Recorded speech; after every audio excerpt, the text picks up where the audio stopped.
Hey guys, welcome back to another brand new video here on my YouTube channel. Now for today's book review, we are going to be reviewing Mile High by Liz Tomforde. Okay, so yes, I am reading the Windy City series in full for the first time ever. I heard about it last year. I want to say last fall, as I was really getting more and more into reading romance specifically. The reason I hadn't ever picked it up is because I knew the first book was hockey romance, but I knew like the rest weren't. I didn't know at the time that the last book is also hockey romance, but I knew like the books after Mile High were not hockey romance. And at the time I was really only wanting to read hockey romance as my sports romance. I wasn't entertaining anything like baseball, basketball, football. I was like, nope, hockey romance only. And then I saw some character art as well as some lines. And I learned that the FMC in her spin-off book of this series, in her own lead that came out this year, was going to have a plus-size FMC, and I saw the character art, and I was like, okay, I want to pick up that book, even though I know it's not hockey romance, and it's baseball romance. I want to pick it up. I picked it up. I thoroughly enjoyed it. So like, okay, I have to read the Windy City. Well, I mean, I don't have to, but I'm like, okay, if I really enjoyed In Her Own League, I'm probably going to enjoy the Windy City series. And so I had already seen some videos on TikTok of people saying it's either people really like Mile High and they really like Xander's in Mile High, or they really dislike Mile High, or they're like, yeah, I didn't like Mile High, but like it gets better from there. So I was like, I'm going to read it. I'm going to go into it with the knowledge that some people really like it and some people really don't. And I'm gonna like make my own conclusions of it. Okay, so here's my opinion of it. I understand the people that don't like it, even though I haven't seen a ton of reviews of why people say they don't like it. I can see why they wouldn't like it, but I can also see why some people would like it. I would say for the first like quarter to like 1/3 of the book, the guy is like an asshole. The guy is like the biggest F-boy of all F-boys, which like I have read a ton of reformed playboys. It's like a pretty common trope in sports romance specifically, like kind of in romance in general, but like especially sports romance, like you're bound to find at least one book, if not multiple books in a series with a reformed playboy. It's like the most common trope. But I remember messaging my friend being like, wow, he's like the most F-boy of all F-boys. But then I read read the rest of the book and I was like, okay, I do truly enjoy it. So it did have like redeeming parts to it, which is why I think I still give it 5 stars. Now this one does also have a plus size FMC, which is what I thought was great. And I did like the way he talked about her, and there were different scenes in the book that I truly enjoyed. I can't remember if I bookmarked one of the scenes. Oh yeah. This was a great scene that I liked. So he like walks in on her getting ready in the bathroom, and he can see that she's crying, I'm pretty sure. And he asked her what's going on. She's like, I'm just having a rough morning. What happened? I'm just having a bad day is all.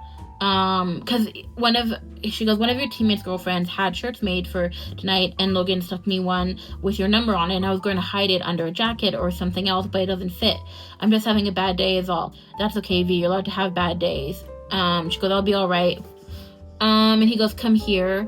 I usher her to stand in front of the full-length mirror, completely naked, staying behind her. I allow her body to take up the frame with my hands holding her upper arm. Z.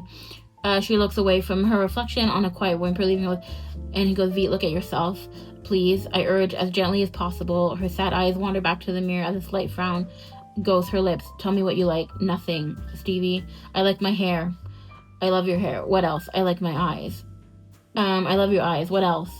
So then he asks her to like list things that she doesn't like about her body, and then he says why he likes them. But like another great line that he says towards the end of the scene is, you don't have to love your body every single day. That's unrealistic to expect, but I'll be here loving it for the days you can. So like it did become quite redeeming, the book, towards the end. But at the beginning I was very like, okay, I'm not liking it. So it's not my favorite. I have fully finished the first 3 books in the series, and I'm about, I want to say like a little over a quarter of the way in the 4th book in the series, and so far, like, this is not my favorite in the series. I think also far all the others have been like better. It's probably so far going to be my least favorite, if I'm being honest, but I still would not put it in the camp of like, oh, it's like great, fantastic, amazing, best ever, but I also wouldn't put it in the camp of like, oh, this is like the worst ever, like I hated this book. Like, I don't hate it. I could definitely see it being my least favorite in the series. Obviously I still have to read 3/4 of the 4th book as well as the 5th book in the series to truly be able to give it my ranking. And I'm hoping that the 5th book in the series is going to be quite good, because lately I've had it where like in quite a few of the series I read, the last book just happens to be like my least favorite. It's very rare that it's like the first one. I still, like I said, I did enjoy it, and I did enjoy how like he was sort of shedding that image, and he had been like playing into that image for so many years, like the Playboy image, and even his agent was like forcing him to play into that image. And even when he wanted to stop, his agent was like, no, like they're not going to want to re-sign you, like the Chicago Raptors, they're not at all going to want to re-sign your contract if you don't play up the bad boy image, because he plays with one of his best friends who has the good boy image, who is like a family man who's married with kids, and they had been friends since like, I think, well, they became friends years later, but they were kind of like rivals in college, if I'm not mistaken, and then they became friends, and they both have the same agent, and so the agent was kind of pitching as one is a good boy and one is a bad boy, and that's sort of the image that they'll portray for the team, like PR wise. And so Xander's eventually, after meeting Stevie and like after them deciding to be an item and be together, even though it was in secret, because she works as the flight attendant for the team, and there's an anti-fraternization rule, so they can't like publicly be together yet. So but he ends up wanting to shed that image for her, but he also keeps being told by his agent, like, you can't shed the Playboy image, like they're not going to re-sign you and all that stuff. And eventually he's just like, okay, I guess I have no choice but to keep this image. So he breaks up with her because the press gets a hold of them together, puts images out there, they're like criticizing her and her body, and so he ends up being like, I can never shed this image, so he breaks up with her. So there is a 3rd act breakup in this one. I'm just gonna give you a warning if you do read it, because I have read quite a few books recently with no 3rd act breakup, so I feel like going into it knowing is something that's advantageous, so I'm just warning you, there was a 3rd act breakup in this one.